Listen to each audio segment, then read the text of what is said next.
हमने छोड़ दी। हम ऐसे नहीं है, हमने अपने जीवन से जो हमारे जीवन का अवगुण था उसे छोड़ दिया है और छोड़कर ही मैं आपके पास में आई हूँ।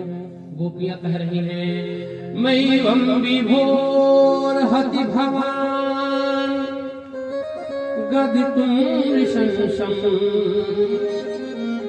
संत्यज्य सर्व विषयास्तव पादमूलम् भक्त भजस्य दुरवग्रह मां त्यजस्मान् देवो यथाधिपुरुषो भजते मुमुक्षु। प्रभु, मैंने काम, क्रोध, मोह, लोभ सबको छोड़ा और सबको छोड़कर मैं आपके चरण शरण में आई हूँ। अब मेरे जीवन में कोई दोष नहीं है। मैंने प्रेम रूपी जो हमारा मन था आपके श्री चरणों में हमने लगा दिया है और अब भी आप हमें ठुकरा रहे हैं। प्रभु, आप ऐसा मत करिए। प्रणय गीत के द्वारा गोपियों ने भगवान को समझाया। श्याम सुंदर, मैंने अपना संबंध आपसे जोड़ लिया है। मैंने घर परिवार पति पुत्र सब छोड़ दिया। भगवान ने कहा था कि पति ही परमेश्वर होते। गोपियों ने कहा प्रभु, यहाँ वाला पति तो है लेकिन एक पति होते हैं जगत पति, जो पूरे विश्व का पति है, उसका नाम है जगत पति। वही तो है यार। मैं किसके दूसरे के पास में आई हूँ? मैं तो जगत पति के श्री चरणों में आई हूँ और मैंने प्रभु अपना मन कायिक वाचिक मानसिक हर रूप से मैंने आपसे संबंध जोड़ लिया। गोपियों ने क्या कहा? तो मैंने बांध लिया प्रेम वाला कंगना। प्रभु, ऐसा नहीं, मैंने अपना संबंध आपके श्री चरणों में लगा दिया है। इसलिए आप हमको ठुकराओ मत, मेरे मन की कामना को पूर्ण करो। गोपियों ने कहा, मैंने बांध लिया प्रेम वाला कंगना,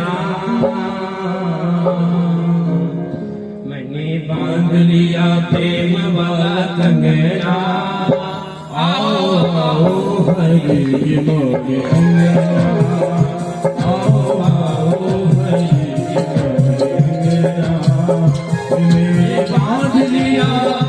मैंने बांध लिया प्रेम वाला कंगना, मैंने बांध लिया प्रेम वाला कंगना।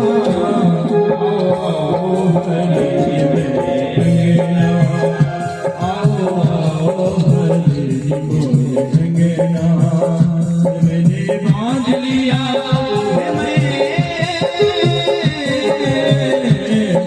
बांध लिया प्रेम वाला कंगना।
दुनिया से नाता तोड़ तेरे संग जोड़ ले, दुनिया से नाता तोड़ तेरे संग जोड़ ले, दुनिया से नाता तोड़ तेरे संग जोड़ ले।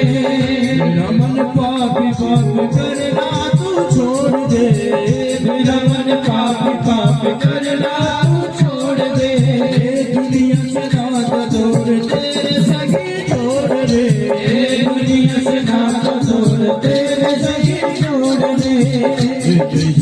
मांग मेरी यही मांग मेरी, यही मांग मेरी, हो यही मांग मेरी, यही मांग मेरी, और कोई करे ना।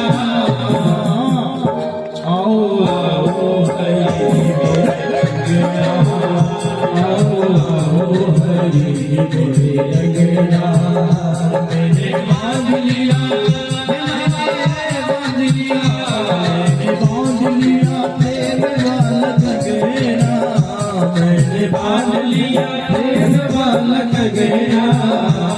आओ आओ आओ आओ हरि रंगना, आओ आओ हरि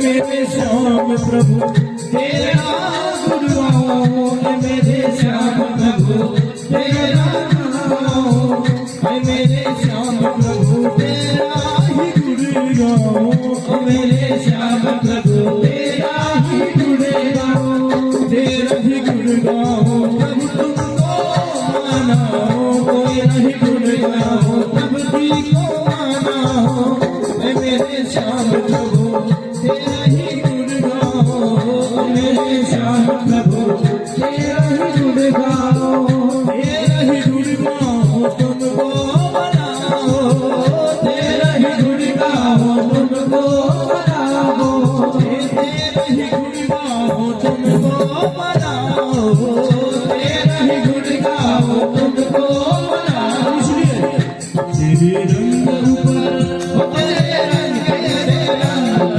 रंग ऊपर, तेरे रंग ऊपर, तेरे रंग ऊपर चढ़े कोई रंगना।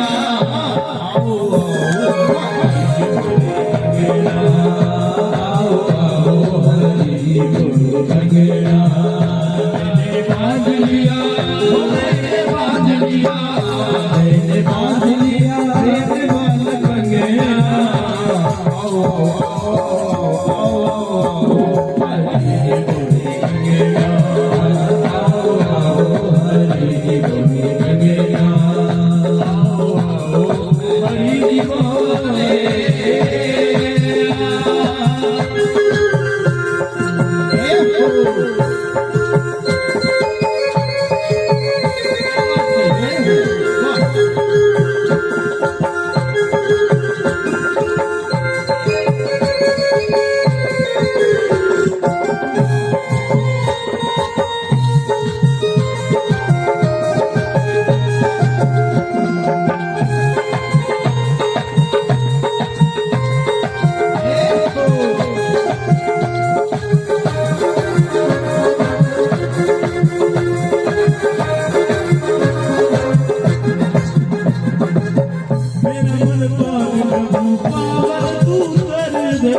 मेरा मन पावे प्रभु पावन तू कर दे, मेरा मन पावे, मेरा मन पावे, मेरा मन पावे प्रभु पावन तू कर दे, मेरा मन पावे प्रभु पावन तू कर दे, दुनिया से नाता टूट तुझसे जुड़ दे, दुनिया से नाता टूट तुझसे जुड़े दे, दुनिया से नाता टूटे तुझसे जुड़े दे, दुनिया से नाता टूटे तुझसे जुड़े दे, मेरा मन पाप प्रभु पावन तू कर दे, मेरा मन पाप प्रभु पावन तू कर दे, दुनिया से नाता टूटे तुझसे जुड़े दे, दुनिया से नाता टूटे तुझसे जुड़े दे, तेरे रंग ऊपर हो, तेरे रंग ऊपर, तेरे रंग ऊपर हो, तेरे रंग ऊपर, तेरे रंग ऊपर चढ़ कोई रंगना। आओ आओ बोले हरि बोले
भगवान श्रीमद नारायण सरकार ने के ऊपर परीक्षा लिया।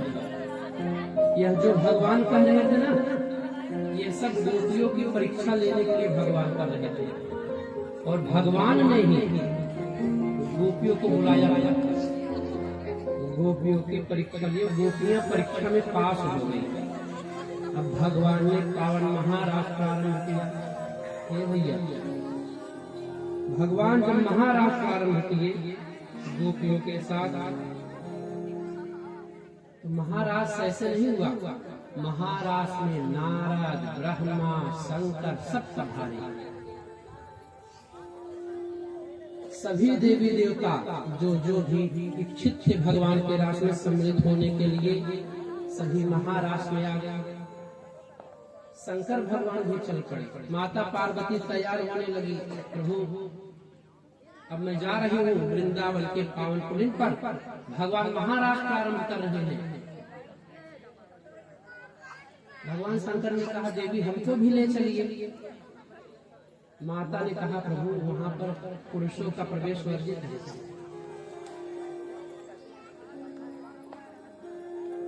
भगवान शंकर ने कहा, देवी पुरुषों का प्रवेश वर्जित है, हमको स्त्री बना दो, साड़ी पहना दो सुंदर सा, और स्त्री बना के ले चलो महाराज में। माता पार्वती ने कहा, नहीं प्रभु ऐसा नहीं होगा। लेकिन भगवान शंकर ने कहा, नहीं देवी हमारी भी इच्छा है कि मैं महाराज में चलो गोपी बनकर। माता पार्वती ने भगवान को बहुत सुंदर वस्त्र पहना दिया, साड़ी पहनाया, श्रृंगार किया। श्रृंगार करके जब माता पार्वती ने कहा, प्रभु चलो, शंकर भगवान चलना प्रारंभ किए। एक फलांग में 1 बीघा नापते। माता ने कहा, प्रभु ऐसे चलोगे तब तो आप पकड़े जाओगे। अरे स्त्रियां ऐसे नहीं चलती। भगवान ने कहा, देवी की स्त्रियां तो ऐसे चलती हैं। माता जी ने कहा, प्रभु स्त्रियों को बहुत धीरे धीरे चलना चाहिए, इनको गजगामनी कहा गया है, बहुत आराम आराम से चलना चाहिए। भगवान ने कहा, देवी बताओ गजगामनी वाली चाल कैसे चले। माता जी ने चल कर दिखाया। भगवान शंकर ठीक है देवी। पावन यमुना के तट पर समस्त देवी देवता रास में सम्मिलित होने के लिए आ रहे हैं। हे भैया, महादेव भी पहुंच गए। कहा गया है स्वाभाविक जो होता है वो कभी छूटता नहीं।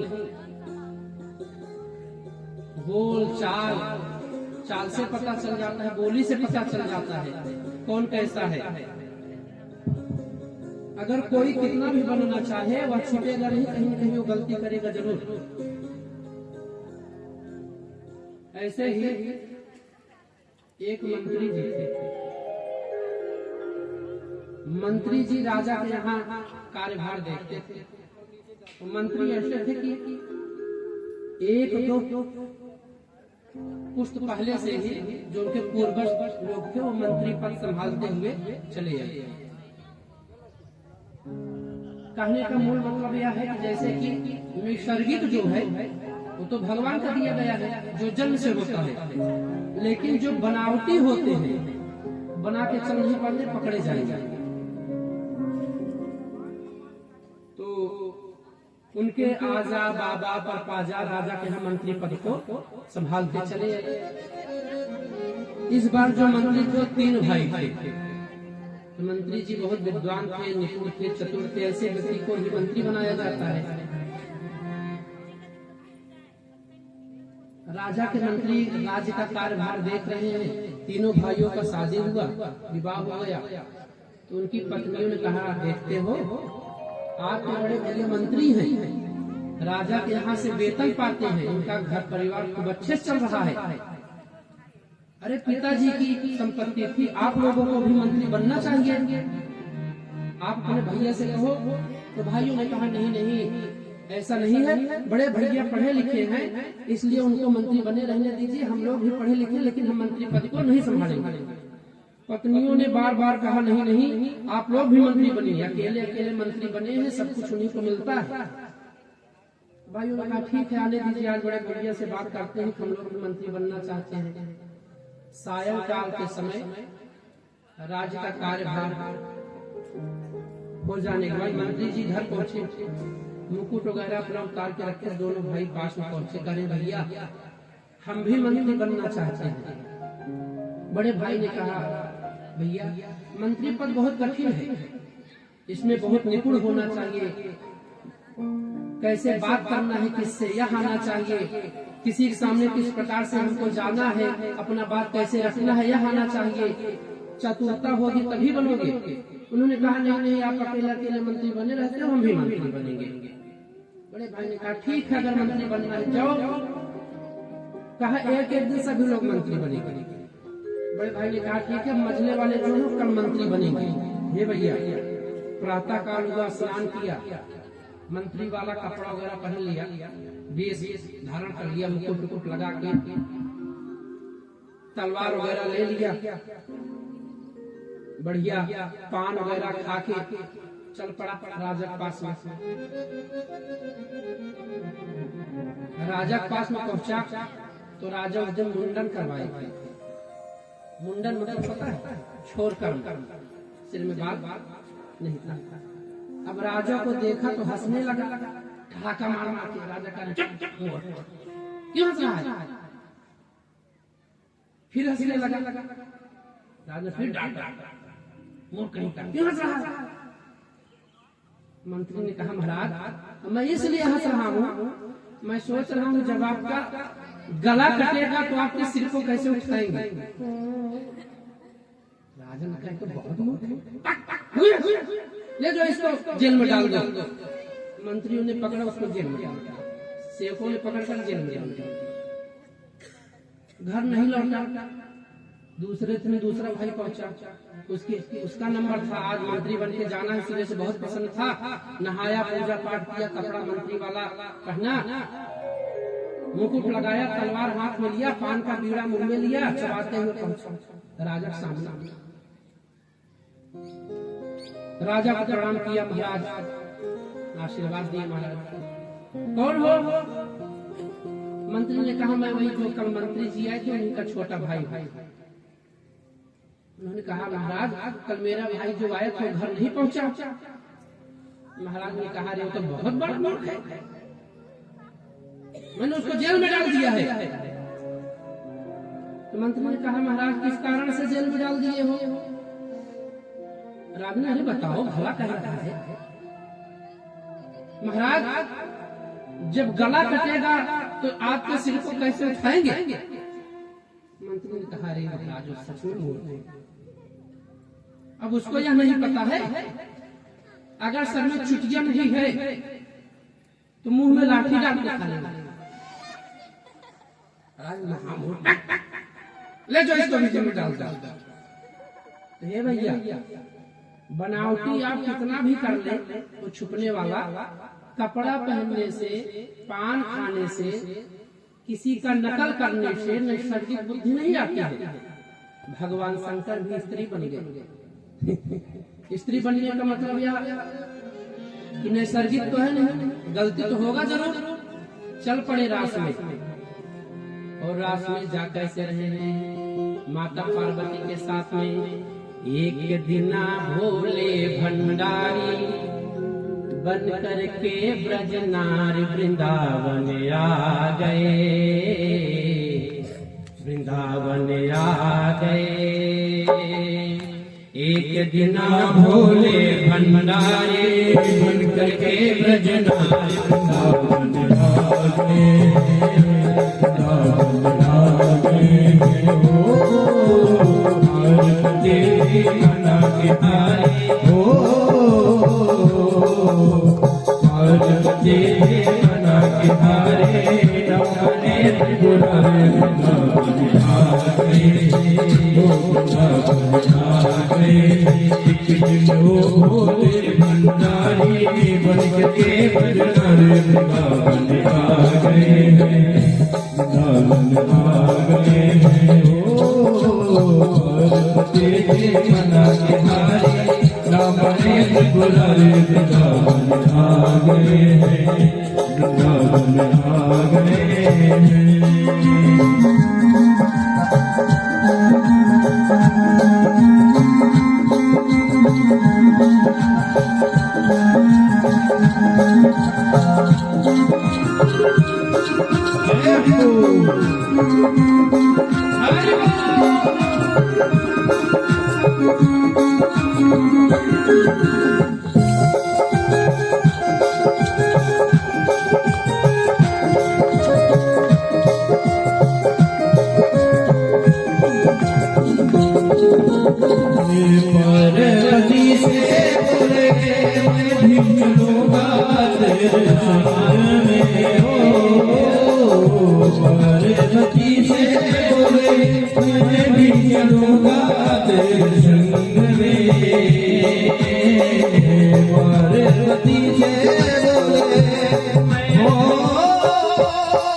हमें दिखाओ प्यारे भंडारी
ऐसा बना दो,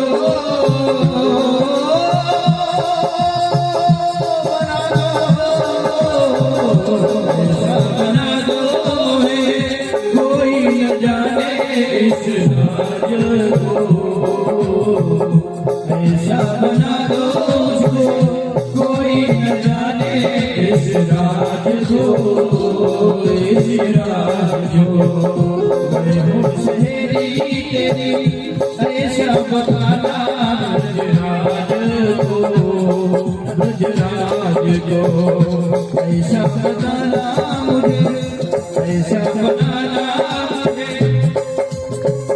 मैं हूँ सहेली तेरी, ऐसा बताना ब्रजराज को, ब्रजराज को।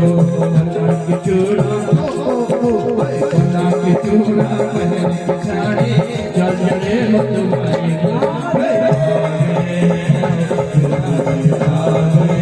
एक दिन मोरे भंडारे बन गए बजरंग आ गए,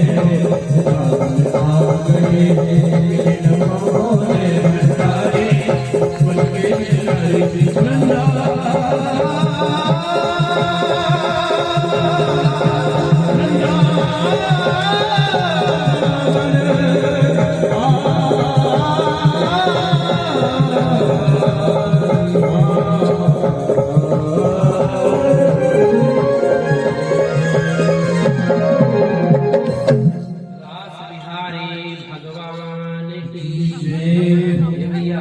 भगवान शंकर पहुंचे रास में और पकड़ लिए गए। चेकिंग पोस्ट जो बना था गेट के पास में भी भगवान शंकर पकड़े गए। वहीं पर गोपेश्वर महादेव के नाम से भगवान शंकर प्रसिद्ध हो गए। आज भी वृंदावन में गोपेश्वर महादेव का मंदिर है, लोग वहाँ पर दर्शन करने जाते हैं। अब भगवान महाराज प्रारंभ किए। महाराज प्रारंभ हुआ तो गोपियों के मन में आ गया अभिमान कि देखो जो ब्रह्म है, आज वह ब्रह्म हमारे साथ नाच रहा है, हमारे साथ रास कर रहा है। क्या तासां तत्सौभाग्यमदं वीक्ष्यमानं च केशवः प्रसमाय प्रसादाय तत्रैवान्तरधीयत। गोपियों के मन में आ गया अभिमान। जिनके मन में आया अभिमान, भगवान ने अपने को उसी रास में ही छोड़ दिया। एक गोपी है जिसके मन में है मान, बाकी सभी के मन में आ गया अभिमान। जब आ गया अभिमान तो भगवान उसी रास से अंतर ध्यान हो गए। एक गोपी को लेकर भगवान चल दिए। भैया अब समस्त गोपियां रुदन करने लगी, पूछ रही हैं उस रात्रि में जंगल में कौन बताए कृष्ण कहाँ गया? पेड़ पौधों से, जैसे रामा अवतार में भगवान माता सीता का पता जीव जंतुओं से, पक्षियों से, पेड़ पौधों से पूछ रहे हैं, वैसे ही आज भगवान श्री कृष्ण के लिए गोपियां पूछ रही हैं। ये भी एक चीज और बताते चले, राम और कृष्ण में कोई अंतर नहीं है। अगर कोई यह कहे राम कृष्ण में अंतर है तो राम कृष्ण में कोई अंतर नहीं है। जो कार्य भगवान राम ने अपने जीवन में नहीं किया, वही कार्य करने के लिए भगवान श्री कृष्ण का जन्म हुआ। आप कहेंगे महाराज कैसे? तो आपको बताएं, रामावतार के जितने अधूरे कार्य थे सबको भगवान ने कृष्ण अवतार में पूर्ण किया। देखिए रामावतार में भगवान श्री कृष्ण, राम जी सबसे बड़े ना? कितने भाई थे? 4 भाई। और कृष्ण अवतार में भगवान 8 भाई, 2 भाई नहीं, 8वां नंबर पाए हैं। अष्टम अष्टमो गर्भा, 8 भाई हैं। रामावतार में भगवान श्री कृष्ण सबसे बड़े ना? और कृष्ण अवतार में भगवान श्री कृष्ण सबसे छोटे बनकर आए। जितना कार्य रामावतार का अधूरा था वह सब भगवान ने किया। रामावतार में भगवान की एक माता कौशल्या, लेकिन कृष्ण अवतार में भगवान की दो माता हो गई। कौन कौन? एक देवकी एक यशोदा, दो माता हुई। इसीलिए साथ में क्या कहा? राम कृष्ण दो एक है, अंतर नहीं निमेष, इनके नयन गंभीर हैं, इनके चपल विशेष। और बताएं, रामावतार में भगवान सूर्य वंश में आए और कृष्ण अवतार में भगवान किस वंश में आए? भगवान चंद्र वंश में आए हैं। चंद्रमा ने कहा था प्रभु इस बार आप सूर्य वंश में आए हो, लेकिन अगला अवतार जब आपका होगा तो हमारे वंश में होगा, इसलिए भगवान चंद्र वंश में आए। हे भैया, रामावतार में भगवान ने सूर्य पुत्र सुग्रीव को मित्र बनाया, सुग्रीव को मित्र बनाया। उसके बाद बाली की हत्या कर दिया, बंद कर दिया भगवान ने। ठीक सूर्य पुत्र। और कृष्ण अवतार में भगवान ने क्या किया? कृष्ण अवतार में भगवान इंद्र पुत्र अर्जुन को मित्र बनाए और सूर्य पुत्र कर्ण का वध कर दिए। रामावतार में भगवान ने क्या किया? सूर्य के पुत्र थे सुग्रीव और इंद्र के पुत्र थे बाली, भगवान ने बाली को मारा। और रामा और कृष्ण अवतार में भगवान ने इंद्र पुत्र अर्जुन को अपना मित्र बनाया और सूर्य पुत्र कर्ण का वध कर दिया। रामावतार में भगवान ने जंगल जंगल अपनी पत्नी के लिए पेड़ पौधे जीव जंतु से उनका पता पूछा, और कृष्ण अवतार में वही गोपियां भगवान के लिए पता पूछ रही हैं। गोपियां रोएंगी भगवान के लिए, बताइए प्रभु कहाँ गए? रामावतार में भगवान श्री हरि ने पवन पुत्र हनुमान को अपना मित्र बनाया और हनुमान को दूत बनाया अपना। जाओ लंका में जाओ, सीता का पता लगा के आओ। और कृष्ण अवतार में क्या किए? कृष्ण अवतार में पवन पुत्र भीम के दूत भगवान स्वयं बन गए और हस्तिनापुर दूत बनकर गए।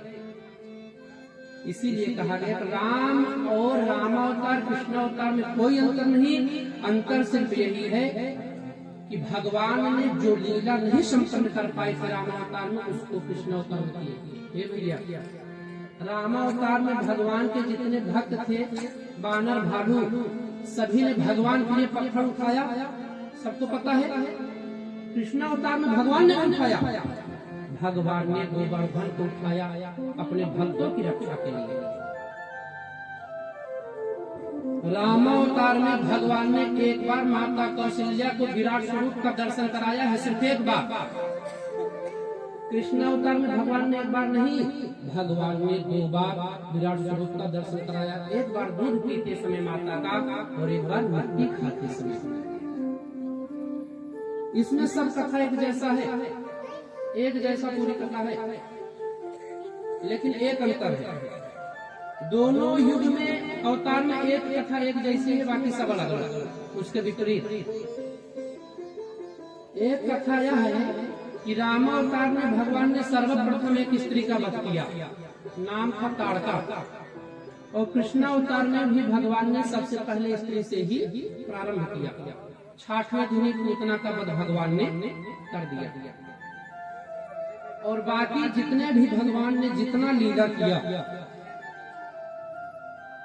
सब भगवान ने रामावतार में जो नहीं किए थे वही किए। एक बार कहो, रामावतार में भगवान का नगर था भारत यानी अयोध्या में, और भगवान के शत्रु का नगर समुद्र में लंका। और कृष्ण अवतार में उसके विपरीत भगवान का नगर हो गया समुद्र में द्वारका, और भगवान के सत्संग का नगर हो गया बाहर भारत में।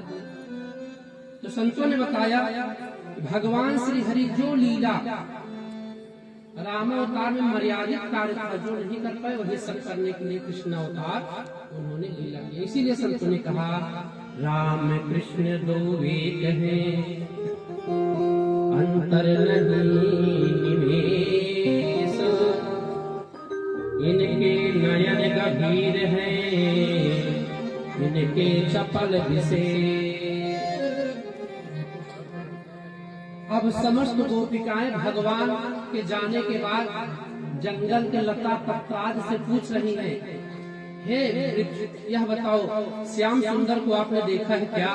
दृष्टो वह कश्चिदत्वत्थ प्लक्षण्यग्रोधनो मनः नन्दसूनुर्गतो हत्वा प्रेमहासावलोकनैः।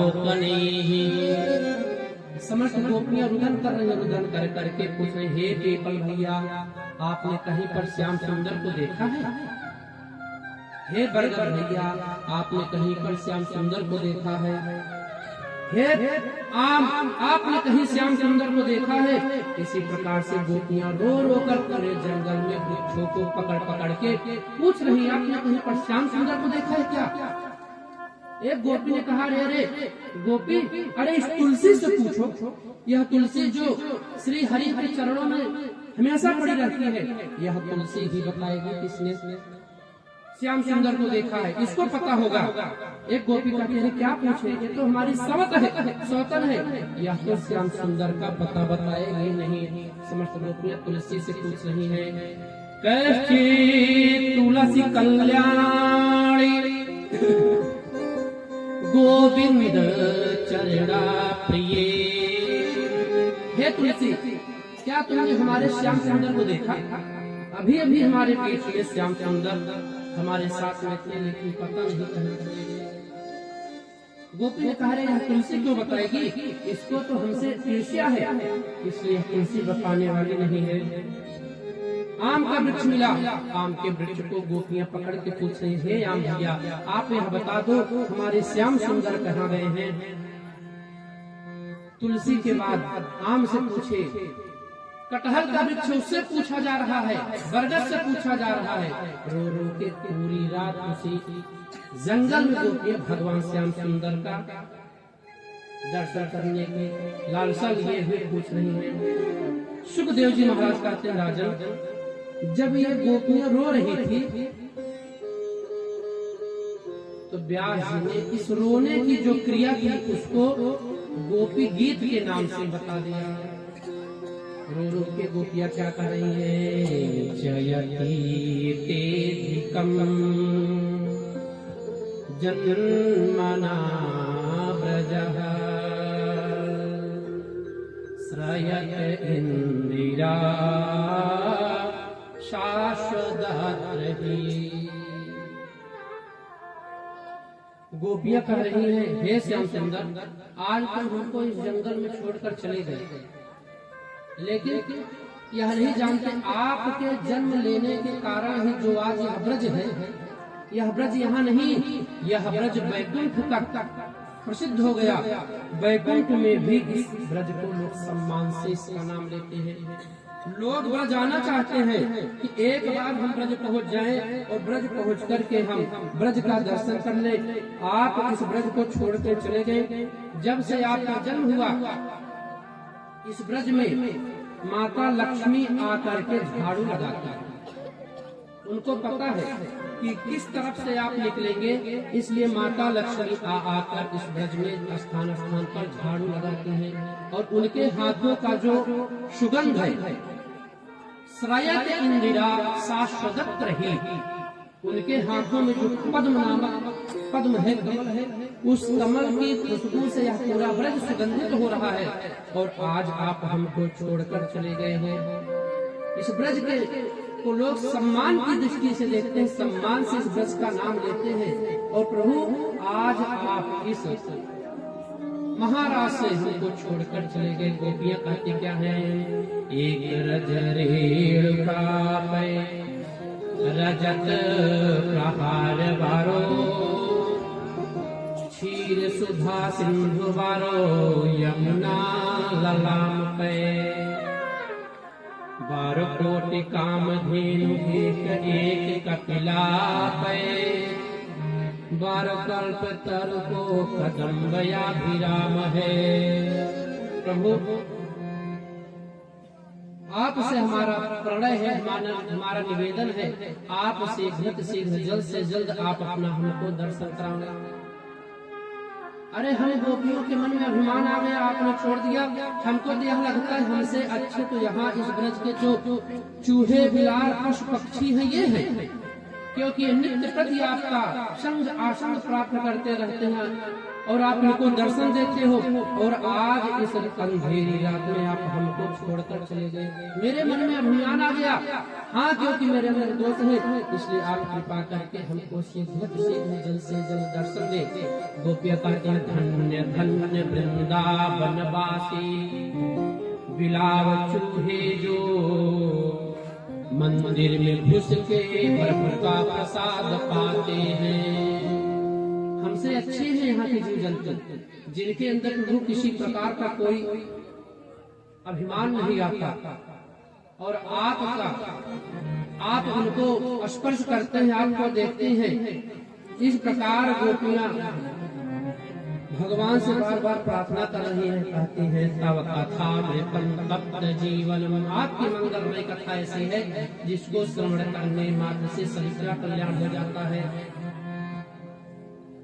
कविभिरीडितं कल्मषापहम्, आपकी कथा प्रभु ऐसी है जिसको श्रवण करने मात्र से कलमश समस्त प्रकार का मेरे जीवन का जो पाप है सब खत्म हो जाता है। लेकिन हमने आपको समझा नहीं, मेरे मन में अभिमान आ गया। श्रवण मंगलम श्रीमदाततम भुवि गृह्णन्ति ते भूरिदा जनाः। प्रभु आपका मंगलमय कथा, आपका लीला, आपका गुणानुवाद श्रवण करने से आपकी कृपा हमारे ऊपर हो जाएगी। इसलिए आप अपनी कृपा दृष्टि हमारे ऊपर बनावे। गोपियां जब रोने लगी तो भगवान का हृदय द्रवित हो गया, क्योंकि भगवान अपने भक्तों के दुख को देख नहीं पाते। भगवान उसी रास मंडल में प्रकट हो गए। अब गोपियों के बीच में तासामाविर्भुच्छोरिः संयमान मुखाम्बुजः, भगवान उसी गोपियों के बीच में उपस्थित हो गए और महाराज प्रारंभ हुए। भैया महाराज प्रारंभ हुआ, कामदेव आ गया। कामदेव ने कहा था कि जब आप महाराज करोगे तो मैं आपके पास आ जाऊंगा। भगवान और कामदेव का शर्त यह था कि जो हारेगा वह बनेगा पुत्र, जो जीतेगा वह बनेगा बाप। आज कामदेव अपने आयुधों के साथ पंचबाणों को लेकर कामदेव उसी चांदनी रात में यमुना जी के पावन तट पर, जहाँ पर सुगंधित वायु प्रवाहित हो रही है, यमुना जी का शीतल जल हवा के साथ में पूरे वातावरण को सुगंधित कर रहा है, शीतल कर रहा है। कामदेव आ गया। कामदेव ने कहा, प्रभु जब आप महाराज चालू करोगे उसी समय मैं आपके मध्य में उपस्थित हो जाऊं। भगवान दो दो गोपियों के बीच में एक एक कन्हैया महाराज प्रारंभ करते हैं। कैसे? रासोत्सव समवृत्तो गोपी मंडल मंडितः योगेश्वरेण कृष्णेन आसा मध्ये द्वयोर्द्वयोः। दो दो गोपियों के बीच में एक एक कन्हैया प्रकट हो गए और महाराज में सम्मिलित हो गए। आइए हम और आप भी इस मंगल में महाराज में, जिसकी प्रतीक्षा समस्त देवी देवता संत महात्मा कर रहे हैं, भगवान महाराज प्रारंभ करें और उस महाराज में हम चले। भागवत जी में सुखदेव जी महाराज ने राजा परीक्षित को 5 अध्याय में रास की कथा सुनाया। 5 अध्याय जिसको हम रास पंचाध्याय के नाम से जानते हैं। समस्त देवी देवता नारद, ब्रह्मा, बलराम जी, इंद्र, शंकर जी सभी उस महारास में उपस्थित हो गए और भगवान रास प्रारंभ किए। कैसे? रास रचो है कान्हा, रास रचो है, रास रचो है, रास रचो है, जमुना के रास रचो है, रास रचो है, रास रचो है, जमुना के रास रचो है, रास रचो है, रास रचो है, जमुना के रास रचो है, रास रचो है, रास रचो है, जमुना के रास रचो है। राधे कृष्ण नाचे नाचे गोपी संग, राधा नाचे कृष्ण नाचे गोपी संग, मन मेरा बन गयो सखी रे पावन वृंदावन, मन मेरा बन गयो सखी रे पावन वृंदावन, रास रचो है, रास रचो है, जमुना किनारे का रास रचो है, रास रचो है, रास रचो है, जमुना किनारे का रास रचो है।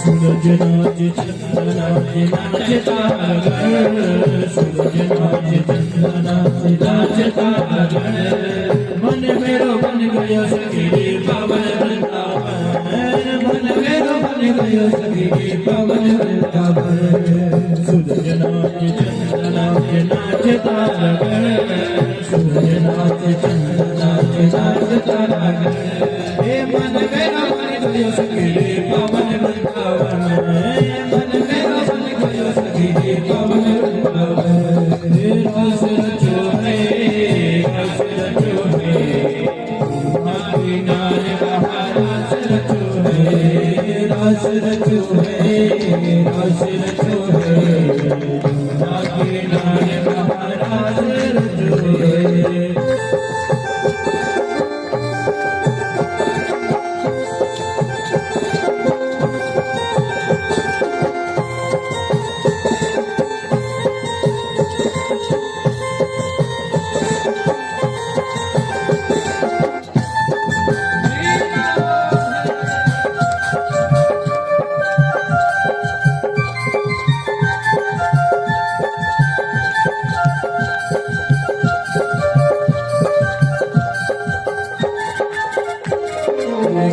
नाच यमुना नाच नाच सरयू संग, नाच यमुना नाच नाच सरयू संग, हे मन मेरो बन गयो सखी रे पावन वृंदावन, मन मेरो बन गयो सखी रे पावन वृंदावन, हे मन मेरो बन गयो सखी रे पावन वृंदावन, मन मेरो बन गयो सखी रे पावन वृंदावन, हे रास रचो है, रास रचो है, जमुना किनारे रास रचो है, रास रचो है, रास रचो है, जमुना किनारे रास रचो है।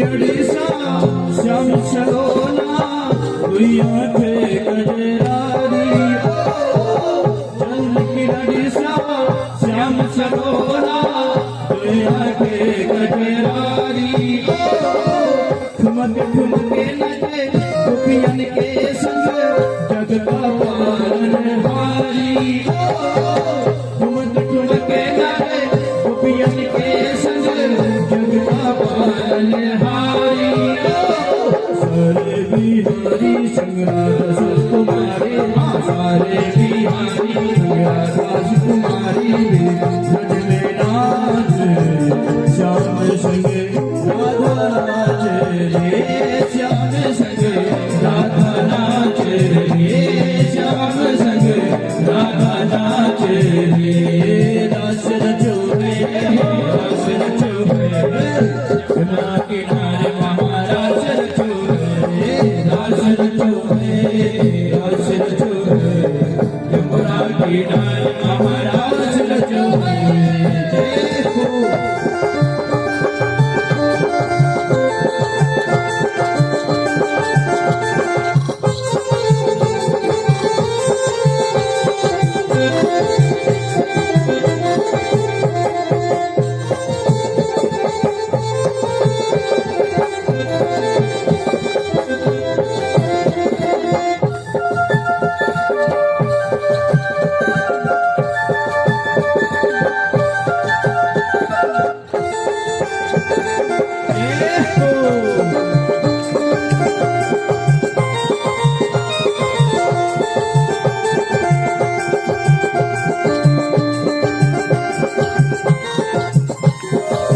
जय हो बंसी बटे परे कान्हा रास रचाए यमुना तटे पर बंसी बटे पर कान्हा रास रचाए गोपी बने कर शंकर आए गोपेश्वर कहलाए गोपी बने कर शंकर आए गोपेश्वर कहलाए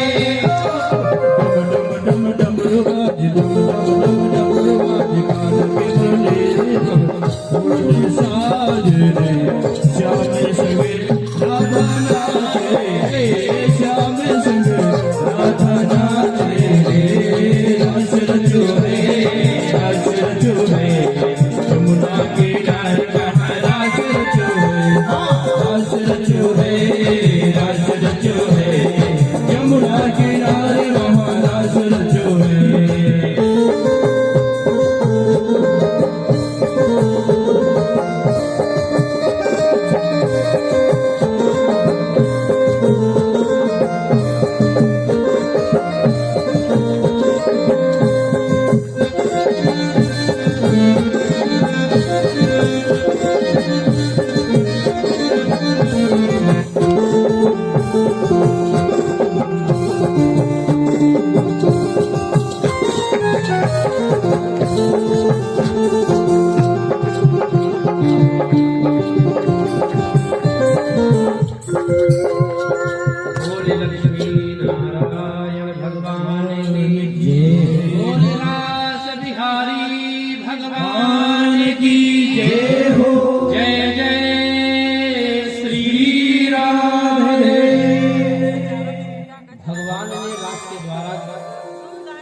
मन की अभिलाषा को पूर्ण किया और इधर मथुरा में कंस ने शंखचूड़ नामक दैत्य को भेजा वृंदावन के में आने पर भगवान ने उसको उद्धार किया और अरिष्टासुर को भेजा, उसका भी भगवान ने उद्धार किया। नारद जी पहुंच गए कंस के पास। नारद जी को आगे लगा है जल्द से जल्द कंस का उद्धार करवा दे। नारद जी पहुंचे कंस के पास। नारद जी पहुंचे मथुरा तो नारद जी बता रहे हैं यशोदाया। नारद जी को जैसे कंस ने देखा तो दौड़कर प्रणाम किया, गुरु जी चरण स्पर्श किए। नारद जी ने कहा कंस बहुत चिंतित दिख रहे हो, क्या कारण है भाई बताओ। कंस ने कहा कि मुझे क्या बताए, वही आकाशवाणी जो कही है कि देवकी का 8वां गर्भ मारेगा, और उसी के कारण हमको बहुत चिंता है। नारद जी ने कहा कोई उद्यम कर रहे हो। कंस ने कहा गुरुदेव उद्यम तो मैं बराबर कर रहा हूँ, अपने राक्षसों को गोकुल भेजा, वृंदावन भेजा, लेकिन सारे राक्षस मारे गए, कोई भी जीवित लौटा नहीं। नारद जी ने बताया। कंस ने कहा गुरुदेव आज तक यही पता नहीं चल रहा है कि वह 8वां गर्भ जन्म कहाँ लिया है, यही पता चल जाता तो कुल कार्य हो जाए। तो नारद जी ने कहा मैं आपको बता दे रहा हूँ 8वां गर्भ कहाँ जन्म लिया है। नारद जी ने कहा यशोदाया सुताम कन्या देवक्यां कृष्णमेव च रामं चारोहणी पुत्रं वसुदेवेन विद्यता। नारद ने कहा मैं बता दे हूँ 8वां गर्भ कहाँ है। कंस ने हाँ हाँ महाराज गुरु जी जल्द बताइए 8वां गर्भ कहाँ है। नारद जी ने कहा 8वां गर्भ जो देवकी का वह यशोदा का ही पुत्र है। कंस ने कहा गुरुदेव हमने सुना था यशोदा को कन्या हुआ था और देवकी को कन्या हुआ था। नारद जी ने कहा अरे कंस देवकी को पुत्र हुआ था, लेकिन वह पुत्र वसुदेव ने रातों रात ले जाकर गोकुल पहुंचा दिया, और वही जो यशोदा के यहाँ है कृष्ण वही देवकी का 8वां गर्भ है। कृष्ण ने कहा महाराज एक बालक और है वो किसका है। तो नारद जी ने कहा दूसरा बालक जो है वो रोहिणी का है। नारद जी ने कहा रामं चारोहणी पुत्रं वसुदेवेन बिभ्यता।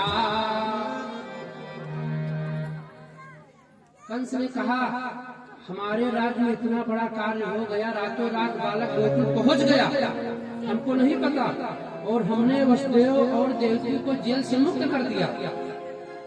कहने लगा रुको महाराज हमको रुको, मैं अभी आता हूँ और जाऊँ पहले वसुदेव और देवकी का वध कर दूं। नारद जी ने कहा भूल से मत करना, अगर देवकी और वसुदेव का वध कर दिए तो फिर तुम कृष्ण को खोज नहीं पाओगे, कृष्ण कहाँ है। हे भैया आदेश दे दिया, जो वसुदेव और देवकी को जेल से मुक्त किया था कंस ने, उनको तुरंत ही जेल खाने में डाल दिया गया। ज्ञात्वा लोहमयी पाशैर्बबन्ध सह भार्यया।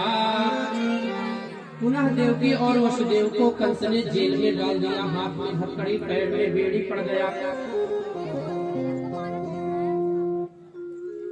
तो यह हुआ कि अब कैसे क्या किया जाए। नारद जी ने कहा देखिए मारने का सिर्फ देखने उपाय है, मैं बताई देता हूँ आपको, ध्यानपूर्वक सुनो। कंस ने कहा हाँ मुझे बता दो मारने का उपाय। नारद जी ने कहा जितने भी तुम्हारे राक्षस हैं ये है क्रूर, जाते हैं गोकुल और वृंदावन, वहाँ की छोटी छोटी गलियां हैं, उसी में वृंदावन के ग्वाल बाल इनको दौड़ा दौड़ा के मार डालते हैं, लौट नहीं पाते। अब एक जुगाड़ करो, उन दोनों को ही यहाँ बुला लो और यहीं पर जो करना हो कर दो। इधर नारद जी ने कंस को ऐसे बताया। तो ये हुआ कौन जावे, कोई राक्षस जाता है वृंदावन तो मर जाता है, कोई यह भी नहीं बता पाया कि कृष्ण कैसा दिखता है। तो मंत्रियों ने कहा महाराज एक व्यक्ति है नगर में जो उनको ला सकता है, यह हुआ कौन। तो मंत्रियों ने कहा महाराज अक्रूर जी हैं, वो हमेशा राम राम कृष्ण कृष्ण कृष्ण कृष्ण भजते हैं, उन्हीं को भेज दीजिए। कंस ने कहा अक्रूर कृष्ण कृष्ण भजता है, कंस कंस नहीं भजता। मंत्री ने कहा नहीं महाराज अक्रूर कृष्ण कृष्ण भजता है। कंस ने कहा मैंने आदेश दिया था नगर में कोई भगवान का नाम नहीं लेगा, जो नाम लेगा कंस कंस जपेगा। अक्रूर ने कहा बुलाओ। हे भैया रामावतार में विभीषण जी और कृष्णावतार में अक्रूर जी, दोनों भगवान के भक्त हैं। लेकिन अक्रूर जी चोरी चोरी भगवान का नाम लेते हैं और विभीषण खुलेआम भगवान का नाम लेते हैं, राम राम राम। आप कहेंगे महाराज कैसे?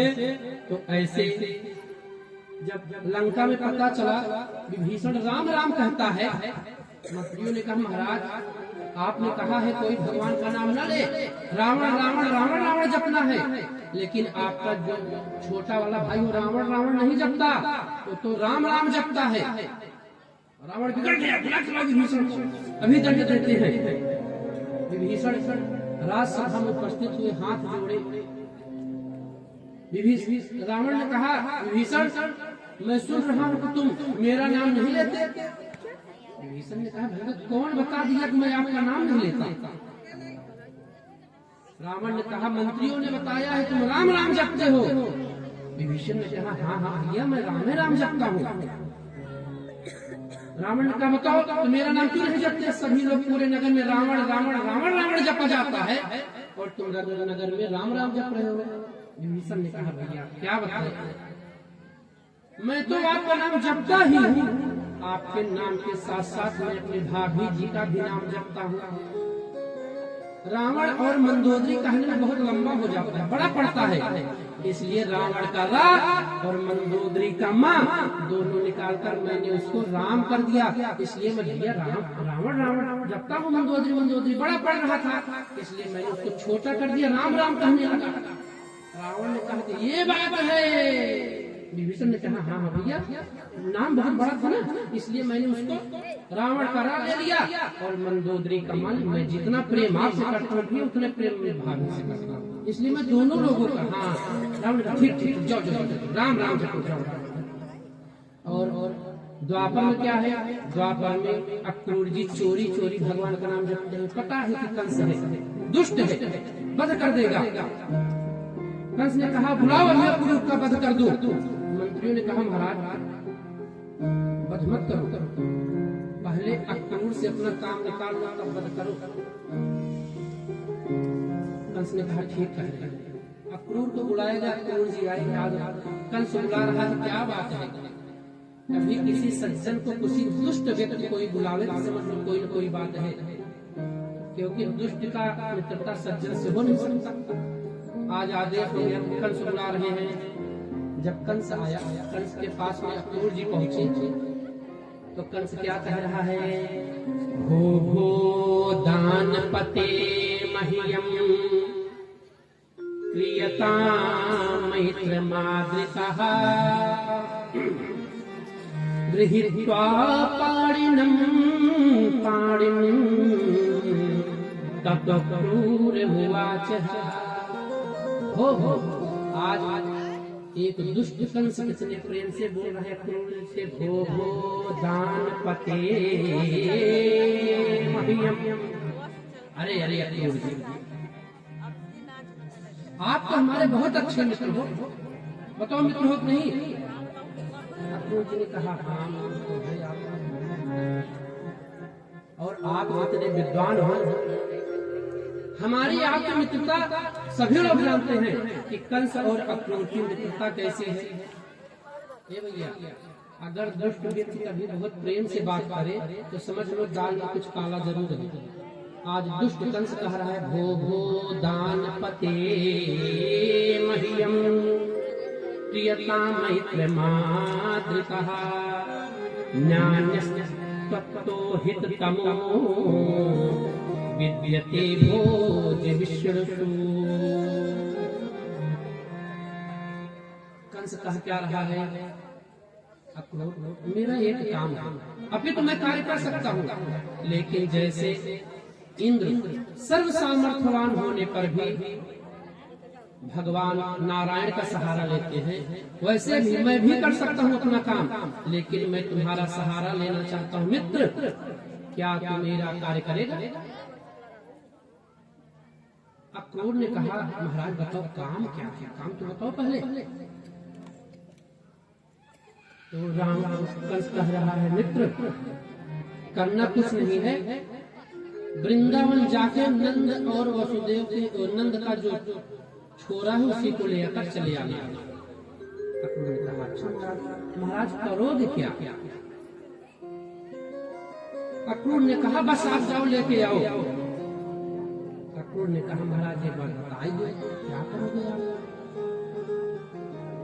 कंस ने कहा हम उन्हें मार डालेंगे।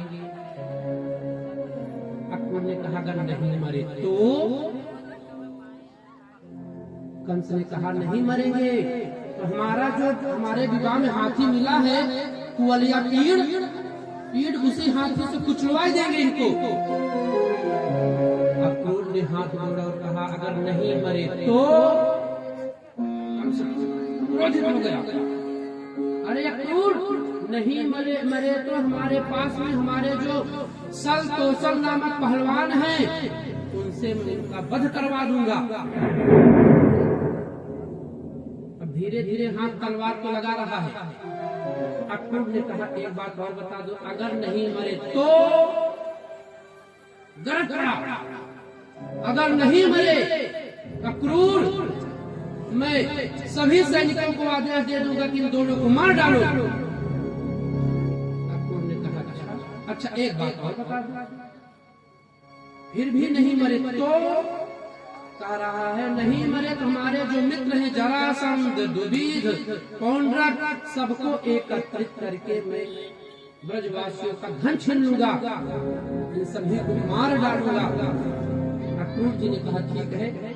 अक्रूर जी चल पड़े, रथ लिए, रथ पे सवार हुए और अकेले ही अक्रूर जी चल पड़े वृंदावन। हे भैया अक्रूर जी चले वृंदावन और इधर क्या हुआ?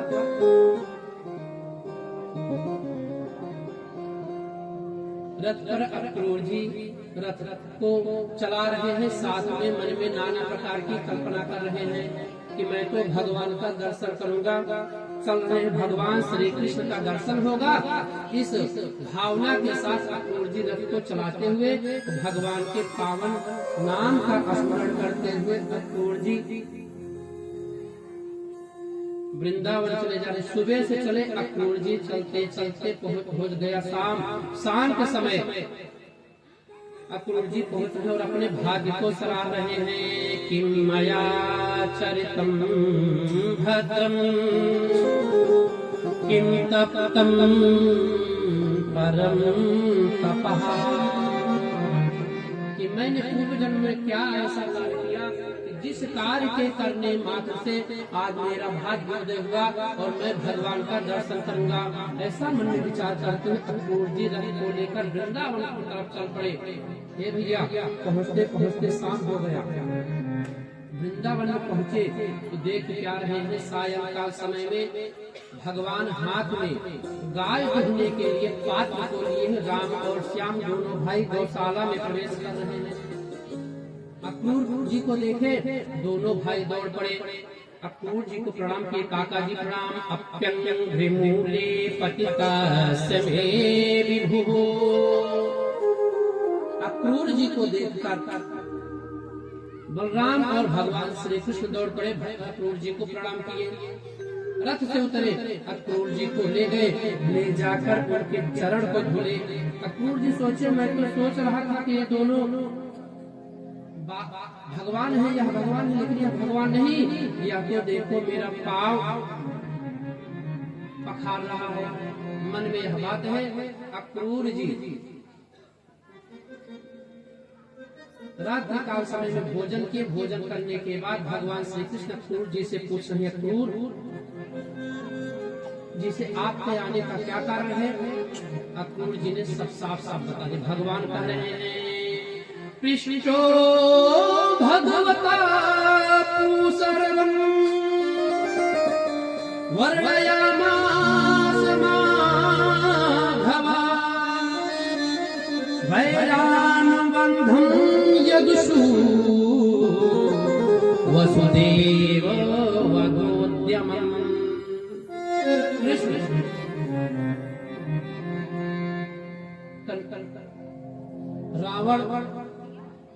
रावण एक यज्ञ कर रहा है और उस यज्ञ में सभी को बुलाया गया है और उसमें वह तुम्हारा वध कर देगा, ऐसा विचार हुआ। और इधर मंत्रियों ने कहा महाराज राम और कृष्ण को तो हम बुला रहे हैं, तो मथुरा में किया क्या जाए? तो मंत्रियों ने कहा यज्ञ मेला लगवा दिया जाए, हो सकता है बच्चे मेला के लिए बहुत उत्सुक रहते हैं, इसलिए मेला देखने आ जाएंगे। मंत्रियों ने कहा महाराज यदि मेला देखने ना आवे तो?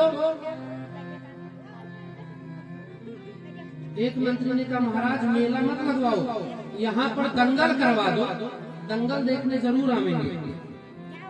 कंस ने कहा ऐसा क्यों? तो मंत्री ने कहा महाराज यह बताओ, शादी विवाह का कार्ड दिया जाता है तब व्यक्ति आता है, और कहीं पर मारपीट लड़ाई झगड़ा होने लगे तब व्यक्ति निमंत्रण कार्ड नहीं देखता, वैसे ही पहुंच जाता है। इसलिए दंगल करवा दीजिए, दंगल देखने दोनों भाई अवश्य आवेंगे। अक्रूर जी ने बताया कि श्री कृष्ण कंस तुम्हारा वध करना चाहता है।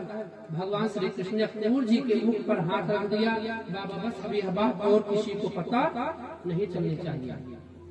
शिव धनुष का यज्ञ है, शर्तया हो गया कि जो भी इस शिव धनुष को तोड़ेगा, कंस के पास में जो शिव धनुष था उसका वध कर दिया जाएगा। नंद बाबा ने सभी को आदेश दिया, सभी लोग अपने अपने घर से गोपान समिदिशं सोपी गृहताम सर्व गोरसहा, गोरस इत्यादि लेकर मथुरा चले। सभी ग्वाल बाल तैयार होकर मेला लगने के एक दिन पहले ही मथुरा पहुंच गए। अब मथुरा पहुंचे तो भगवान अपने मित्रों के साथ मथुरा में भ्रमण कर रहे थे। रामावतार में भगवान मिथिला गए तो कृष्ण अवतार में भगवान मथुरा गए। रामावतार में वहाँ पे भगवान सबसे राम थे, बड़े कृष्ण अवतार में भगवान बलराम बड़े, छोटे वाले बड़े हो गए, बड़े वाले छोटे हो गए। भगवान पहुंचे मथुरा। मथुरा में भगवान अब टहलने निकले, समस्त नर नारियों का अपना दर्शन दे रहे, देख क्या रहे हैं। एक धोबी रजक अपने रथ पर कपड़ा रखकर रास्ते से चला जा रहा है। भगवान ने कहा कि हमको भी कुछ वस्त्र प्रदान कर दीजिए। धोबी ने कहा यह महाराज कंस का वस्त्र है, यह ग्वारों को नहीं मिलेगा। परिणाम यह हुआ कि बलराम ने कहा अरे कन्हैया, यह तो वही धोबी है रामावतार वाला जिसने माता सीता का निंदा किया था। और भगवान ने एक चाटा मारा, धोबी का कल्याण हो गया। कुब्जा का उद्धार भगवान ने किया, जो 3 स्थान से टेढ़ी थी, जिसका नाम था त्रिवक्रा।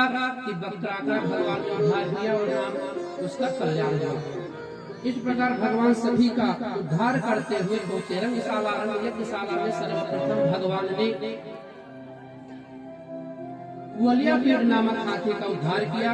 उसके दांत को भगवान लेकर आगे बढ़े, शिव धनुष को तोड़ा। शिव धनुष को तोड़ने के बाद भगवान पहुंच गए युद्धशाला में, जहाँ पर शल्तोषण मुष्टिक चाणूर इत्यादि राक्षस उपस्थित हैं। सभी ने कहा हमसे युद्ध करो, हमसे युद्ध करो। भगवान ने कहा हम युद्ध नहीं करेंगे। लोगों ने कहा यह तो अन्याय है, बच्चों के साथ युद्ध नहीं होता। दैत्यों ने कहा ये बच्चे नहीं, ये तो काल है। जितने राक्षस आज तक वृंदावन गए सभी का इन्होंने वध कर दिया, इसलिए इनको युद्ध करना पड़े। भगवान ने युद्ध किया, उनका कल्याण किया। और देखते ही देखते भगवान श्री कृष्ण 28 हाथ ऊपर जहाँ कंस बैठा था वहाँ पर पहुँचे और कंस का भगवान ने उद्धार किया। उसके बाल को पकड़ के घसीटते हुए ऊपर से भगवान नीचे ले आए और हृदय गति रुक जाने के कारण कंस के प्राण शरीर से कंस का उद्धार। बोले कंस मर्दन भगवान की जय हो। भगवान ने कंस का उद्धार किया और अपने नाना उग्रसेन को जेल से निकालकर मथुरा के राजा बनाए। माता पिताजी को जो जेल में बंद रहे वसुदेव और देवकी, उनका भी हाथ की जो बेड़ियां थी, पैर की बेड़ियां थी, हाथ में हथकड़ियां थी, सभी को भगवान ने काटा और जेल से बाहर निकाले। भगवान ने यहाँ पर सदाचार दिखाया कि कैसे माता पिता का सेवा किया जाता है। अपने नाना उग्रसेन को राजगद्दी पर बिठाए और बाबा नंद बाबा को भगवान ने कहा बाबा अब आप जाओ वृंदावन, हम यहीं पर अब मैं रहकर मैं समस्त भारतवर्ष का कल्याण करूंगा। नंद बाबा ने कहा कृष्ण तू नहीं चलेगा। भगवान ने कहा बाबा मैंने अभी तक बहुत ऐसा कार्य मेरे जीवन में ऐसा बचा है जो कार्य अभी नहीं हुआ है। अतः अब मैं यहीं पर रहकर समस्त भारतवर्ष का कल्याण करूंगा, दुष्टों का संहार करना है। भगवान का यज्ञोपवीत संस्कार हुआ। भगवान पढ़ने के लिए शांतिपन मुनि के आश्रम उज्जैन गए, वहां से पढ़कर आए, अपने गुरु माता के वचन का वरदान को पूर्ण किए, मरे हुए पुत्र को भगवान श्री कृष्ण वापस किए। जरासंध ने आक्रमण किया, 17 बार आक्रमण किया, 17 बार भगवान जरासंध को की सेना को मारते और जरासंध को छोड़ देते। 18वें बार जरासंध काल ऐवन को लेकर आया। भगवान ने कहा बलराम जी, बलराम भैया अब इस नगर को छोड़ दो। वहां से भगवान दौड़ते हैं। काल ऐवन के द्वारा का वध भगवान ने मुचकुंद के द्वारा करवाया और स्वयं प्रवर्षण नामक पर्वत पर चढ़ गए। जरासंध ने प्रवर्षण नामक पर्वत पर आग लगवा दिया। प्रवर्षण नामक पर्वत से कूदे पहुंचे राजा रेवतक की नगरी। वहां पर राजा रेवतक अपनी पुत्री रेवती को लेकर खड़े थे। ब्रह्मा जी का वरदान है, तुम्हारा दामाद तुम्हारे घर स्वयं आएगा। बलराम जी पहुंच गए, विवाह की तैयारी हो गई। बलराम जी ने कहा कन्हैया, अरे रेवती हमसे बहुत बड़ी है। भगवान श्री कृष्ण ने कहा गाओ, ब्रह्मा जी का वरदान है इसलिए विवाह तो होगा। बलराम जी के रथ के स्पर्श मात्र से ही रेवती भगवान के बराबर हो गई। बलराम जी के रेवती और बलराम जी का मंगल में विवाह हुआ। अब भगवान बन गए द्वारिका के राजा। द्वारका के राजा बन गए हैं। अब यहीं पर भगवान का मंगलमय विवाह होगा। उससे पूर्व 2 बार भगवान का पावन नाम, उसके बाद मंगलमय विवाह की कथा को हम लोग सुनेंगे। क्या श्री राधे राधे गोविंद गोविंद राधे, राधे राधे गोविंद गोविंद राधे, श्री राधे राधे गोविंद गोविंद राधे, श्री राधे राधे गोविंद गोविंद राधे, गोविंद राधे गोपाल राधे, गोविंद राधे गोपाल राधे, गोविंद राधे गोपाल राधे, गोविंद राधे गोपाल राधे, श्री राधे राधे गोविंद गोविंद राधे, श्री राधे राधे गोविंद गोविंद राधे, श्री गोविंद राधे राधे गोपाल राधे, गोविंद राधे राधे गोपाल राधे, गोविंद राधे राधे गोपाल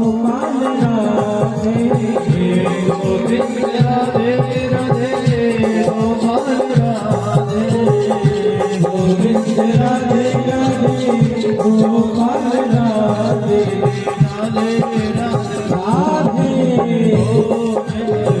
राधे राधे राधे, राधे राधे गोविंद गोविंद राधे, राधे राधे गोविंद गोविंद राधे, श्री राधे जय हो।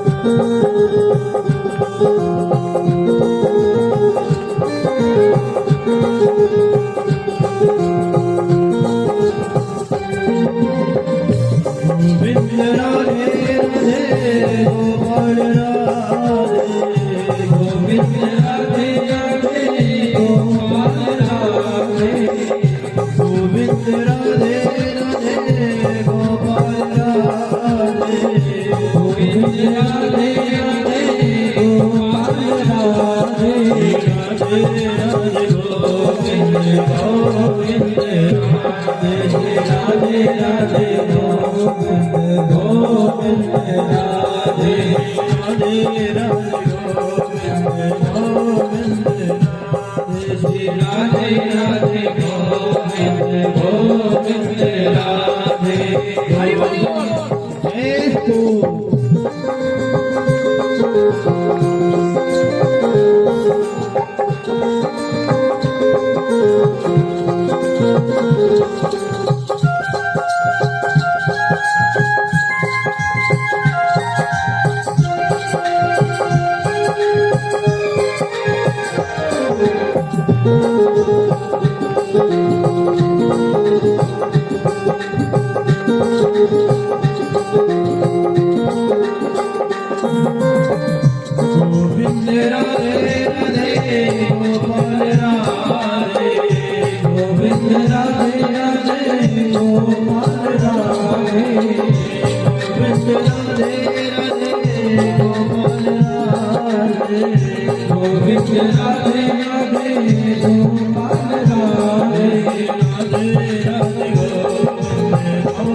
राधे गोविंद गोविंद राधे राधे गोविंद गोविंद राधे राधे गोविंद गोविंद राधे राधे राधे गोविंद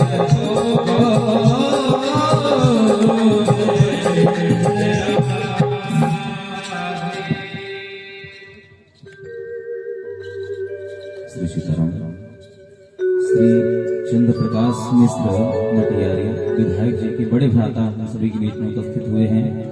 श्री चंद्रभान मटियारी जी कृपया व्यासपीठ पर आ जाएं महाराष्ट्र से और श्री भागवत भगवान से आशीर्वाद प्राप्त करें। एक बार सभी लोग जोरदार तालियों के साथ स्वागत करते हुए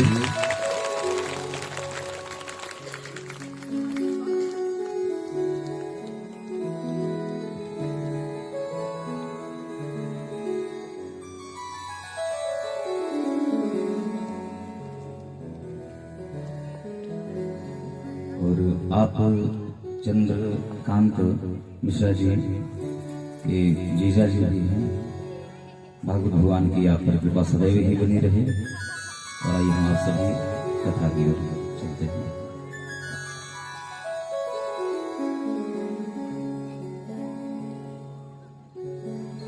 बोलिए लक्ष्मी नारायण भगवान की जय हो।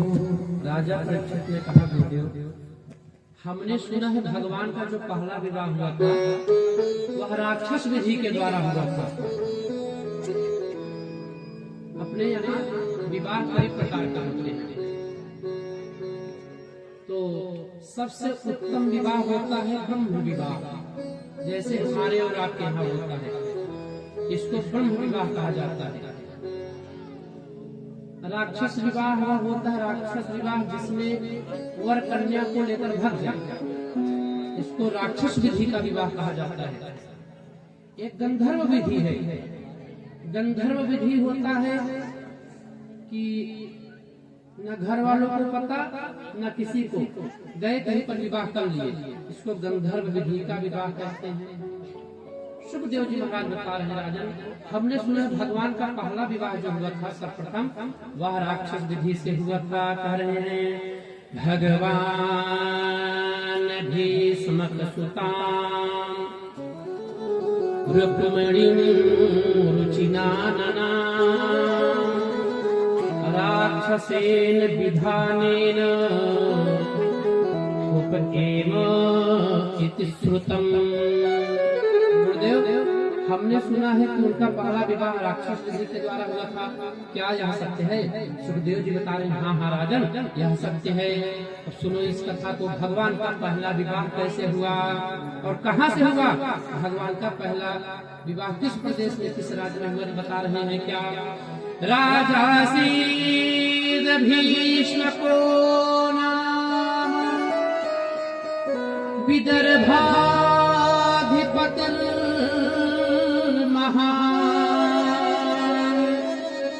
तस्य पंचाभवन पुत्रा कन्यका चावलानना। बता रहे हैं विदर्भ देश में एक राजा हुए जिनका नाम है भीष्मक।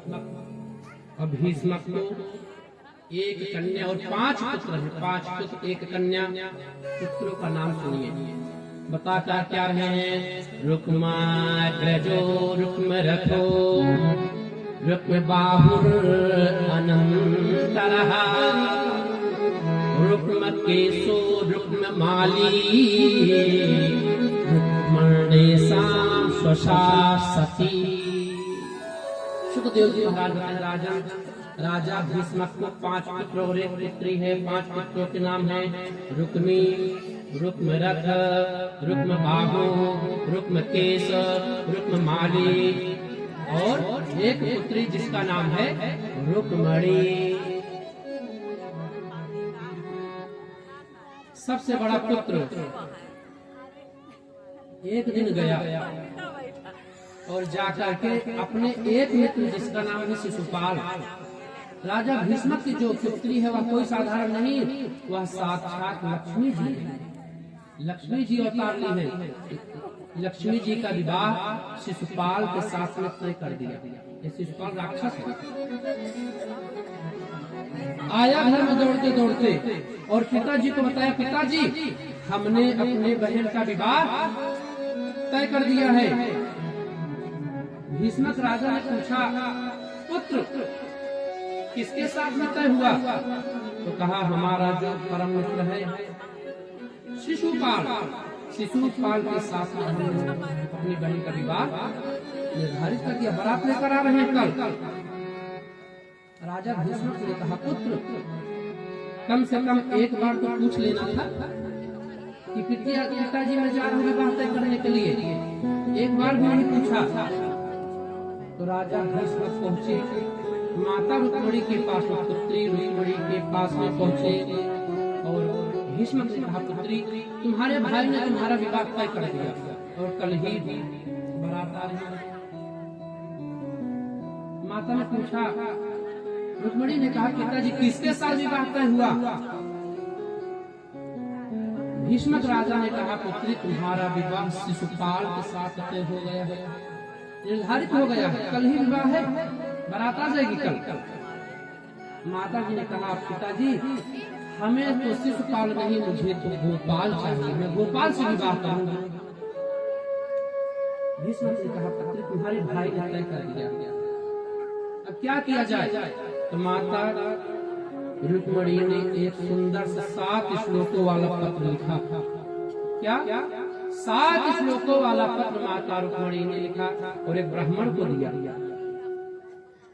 तो 7 श्लोकों में माता जी क्या लिख रही है, ध्यान पूर्वक सुनिए। माता जी लिख रही है, श्रुत्वा गुणान् भुवन सुंदर सर्वकान्ते निर्विश्य कर्ण विवरैर् हरितोऽङ्गतापम् रूपं दृशां दृश्यमताम् अखिलार्थलाभम् त्वयाच्युता विशत चेतम पत्रपम में। सुंदर सा 7 श्लोकों का पत्र भगवान ने लिखा, माता जी ने लिखा, वो ब्राह्मण को दिया। ब्राह्मण से निवेदन किया, महाराज कृपा करके यह पत्र जल्द से जल्द आप द्वारिका पहुंचा दीजिए। पहले श्लोक में माता जी ने क्या लिखा, कितना सुंदर शब्द लिखा माता जी ने, श्रुत्वा गुणान् भुवन सुंदर सर्वकान्। हे प्रभु मैंने आपको देखा नहीं है। माता रुक्मिणी पत्र के पहले श्लोक में लिख रही है, श्रुत्वा गुणान् भुवन सुंदर सर्वकान् ते। हे प्रभु मैंने आपको आज तक देखा नहीं, मैंने सुना है बस।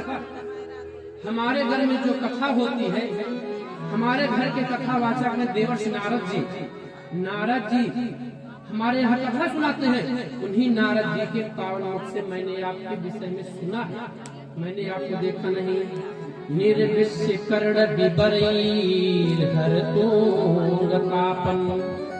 मैंने आपको देखा, सिर्फ आपके गुणगान को हमने सुना और आपके गुणगान को सुन करके ही मैं आज पत्र भेज रही हूँ कि आप आवे और इस विदर्भ से हमको ले चले। येन राक्षसे मा राक्षसेन विध्वनोद्वहवीर शुल्का। प्रभु मुझे राक्षस विधि के द्वारा यहाँ से लेकर चले और हमारा पाणी ग्रहण करें।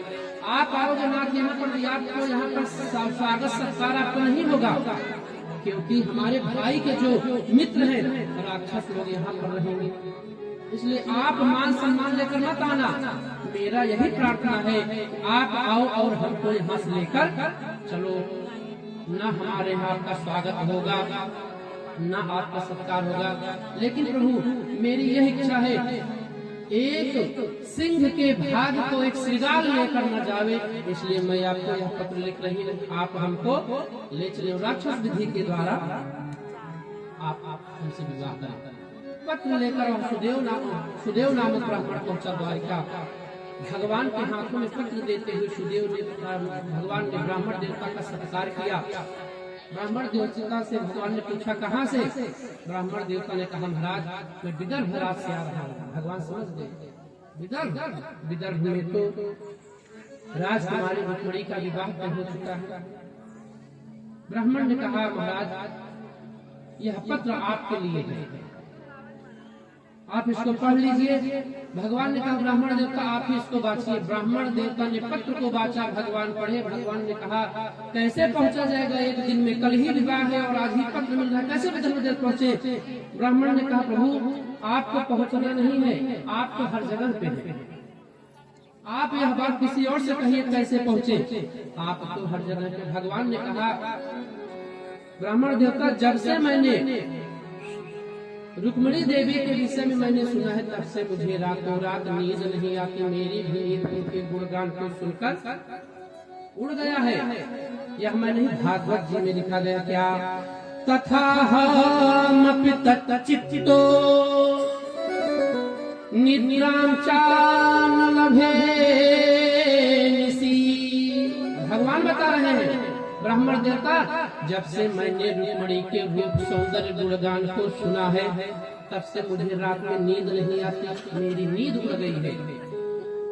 तथाहमपि तच्चित्तो निद्रां च न लभे निशि वेदाहं रुक्मिणा द्वेषं मामुदबाहो निवारितः। मैं अवश्य चलूंगा। हे भैया भगवान ने अपने दारुक नामक सारथी को आदेश दिया, दारुक रथ तैयार कर विदर्भ चलना है। दारुक ने रथ तैयार किया, भगवान बैठ गए। भगवान का रथ दौड़ पड़ा विदर्भ की ओर और इधर बलराम जी देख रहे हैं कि कन्हैया रथ पे बैठकर कहीं भागा जा रहा है। आए मंत्रियों से पूछे कन्हैया कहाँ गया? मंत्रियों ने कहा महाराज हमको कुछ नहीं पता, एक ब्राह्मण देवता आए। मंत्री ने कहा महाराज हमको नहीं पता, एक ब्राह्मण देवता आए और एक पत्र को दिखाए। एक ब्राह्मण देवता पत्र को दिखाए। ब्राह्मण देवता आए, पत्र को दिखाए, झरपट दौड़ पड़े। जैसे पत्र को पढ़े बिना कुछ कहे रथ पर बैठ गए और दौड़ पड़े। मंत्री ने कहा महाराज हमको भी कुछ नहीं पता है। बलराम जी ने कहा बाकी सब हमको पता है कहाँ गए। तैयार करो नारायणी सेना, विदर्भ में राजकुमारी रुक्मिणी का विवाह है। कन्हैया विवाह करने चला गया। ये भैया भगवान कौन वेग से पहुँचे विदर्भ? विदर्भ में शिशुपाल का बारात आ चुका है, जनवासे में खड़ा है और उसी जनवासे में ही भगवान का गरुड़ ध्वज वाला रथ भी जाकर खड़ा हो गया। सभी राजा राक्षस थे, सभी अपने अपने वाहन से आए हैं।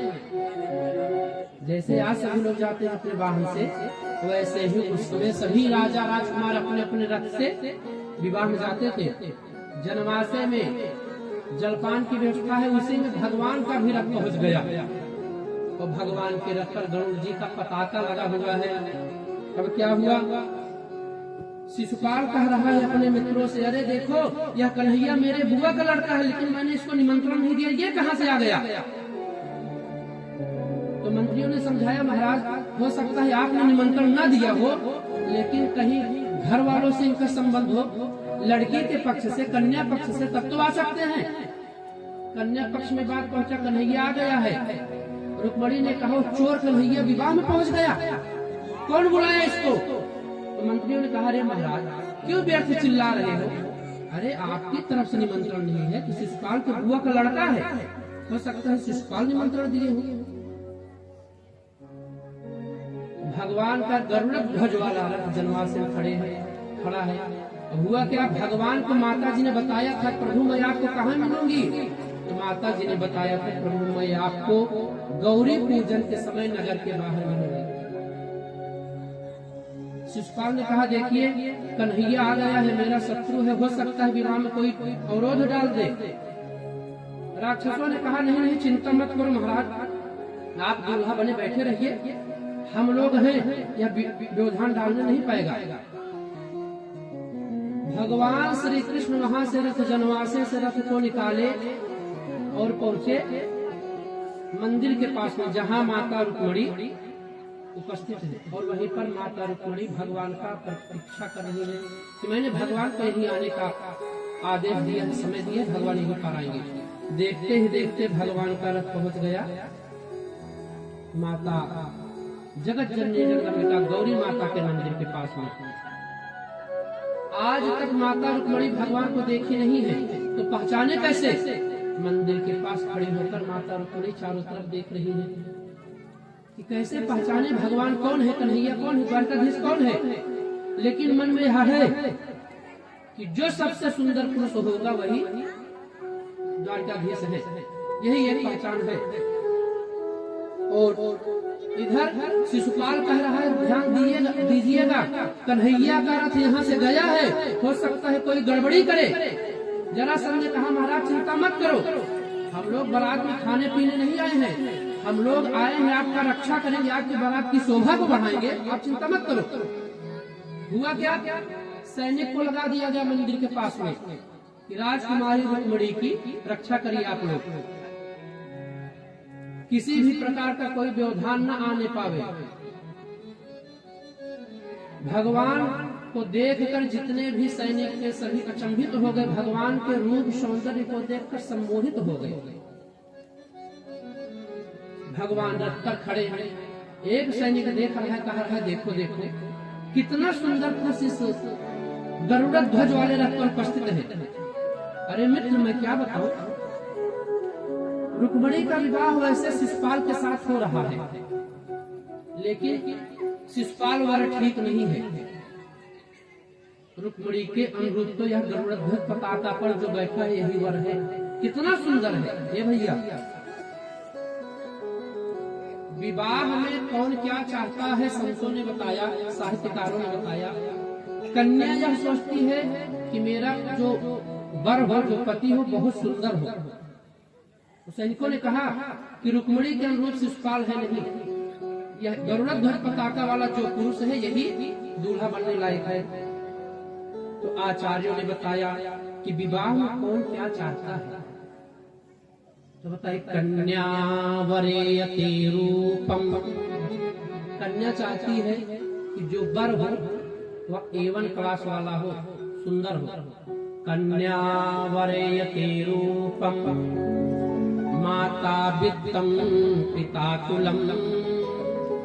कन्या की माता क्या चाहती है? कन्या की माता चाहती है थोड़ा बार अगर सुंदर नहीं भी रहेगा तब भी चल जाएगा। कन्या वरेयते रूपम माता दत्तम। माता क्या चाहती है? लड़की की माता, कन्या की माता, कन्या की माता चाहती है कि जिस घर में मेरी पुत्री जाए उस घर में धन दौलत भरा रहे, लड़का कमाता हो, थोड़ा अगर देखने में सुंदर नहीं भी है तब भी चल जाएगा, लेकिन धन दौलत घर में भरा रहे। कन्या वरेयते रूपम माता वित्तम पिता कुलम। पिता क्या चाहता है? कन्या का पिता चाहता है कि जिस घर में मेरी पुत्री का विवाह हो रहा है, कन्या का विवाह हो रहा है, उनका यश हो, कुल अच्छा हो, खानदान अच्छा हो। बांधवः कुलमिच्छन्ते मिष्ठान्नं मितरे जना। बंधु बांधव चाहते हैं कि खाने पीने को अच्छे से मिल जाए और हमको कुछ नहीं चाहिए। सैनिक ने कहा मित्र यह गरुड़ ध्वज पताका वाला जो पुरुष है यह रुक्मिणी के योग्य है।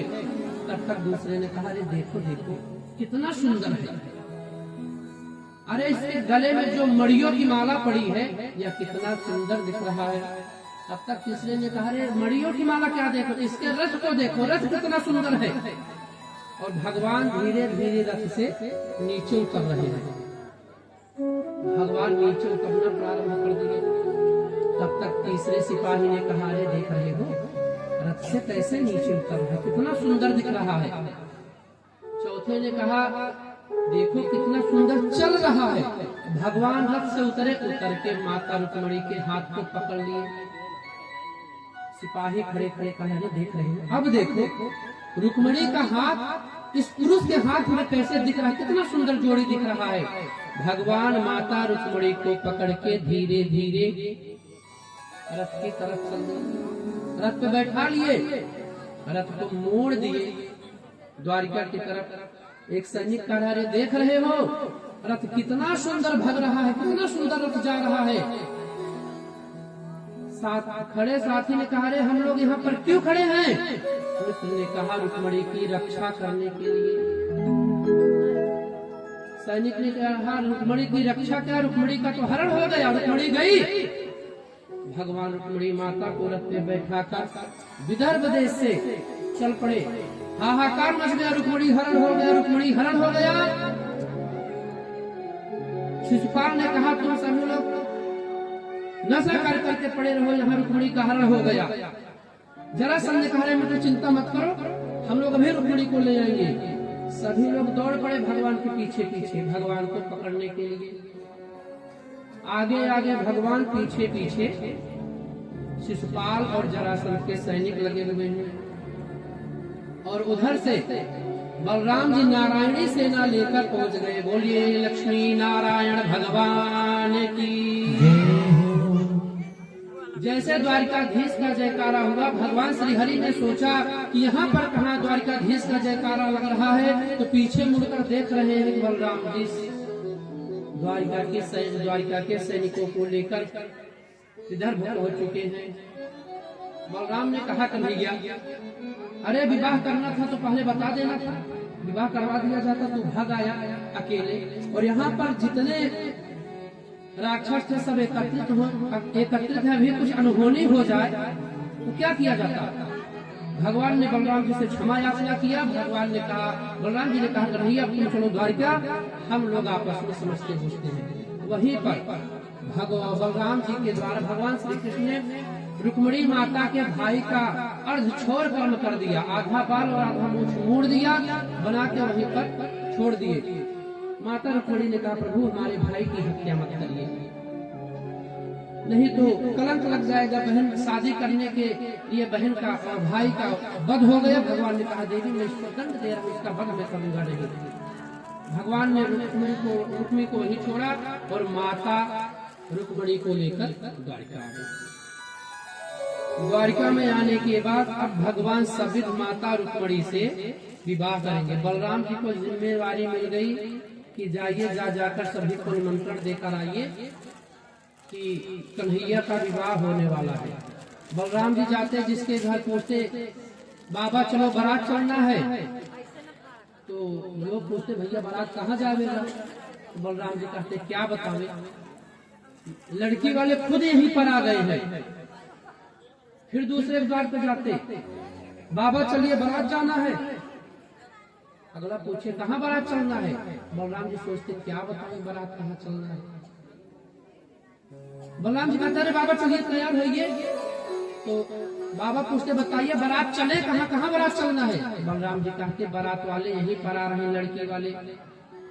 बाबा आज हम सब मिल करके यही द्वारिका में ही भगवान का मंगलमय पाणी ग्रहण संस्कार करेंगे।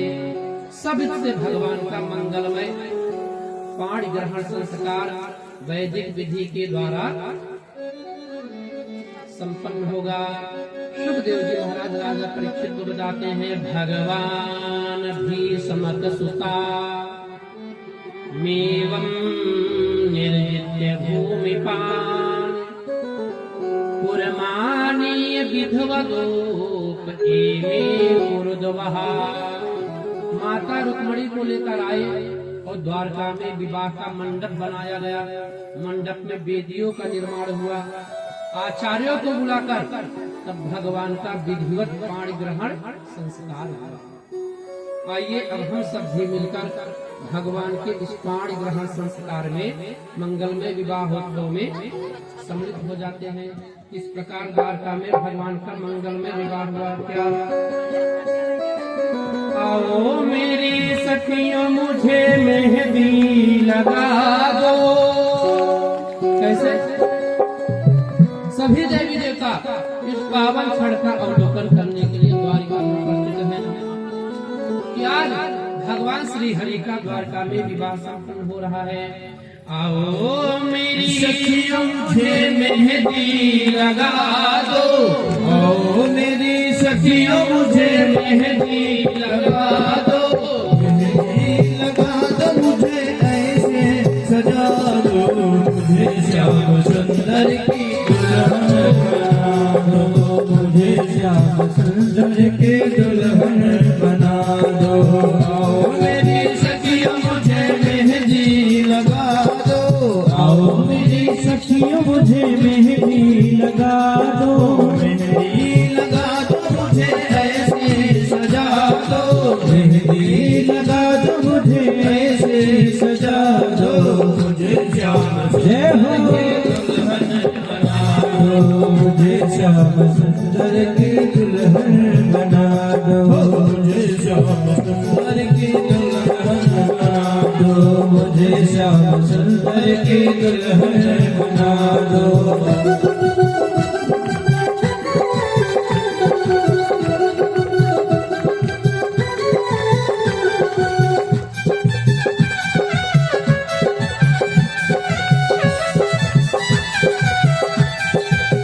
बात चलाई सत्संग में मेरी बात चलाई, सतगुरु ने मेरी कीर्ति सगाई, सतगुरु ने मेरी कीर्ति सगाई, सत्संग में मेरी बात चलाई, सत्संग में मेरी कीर्ति सगाई।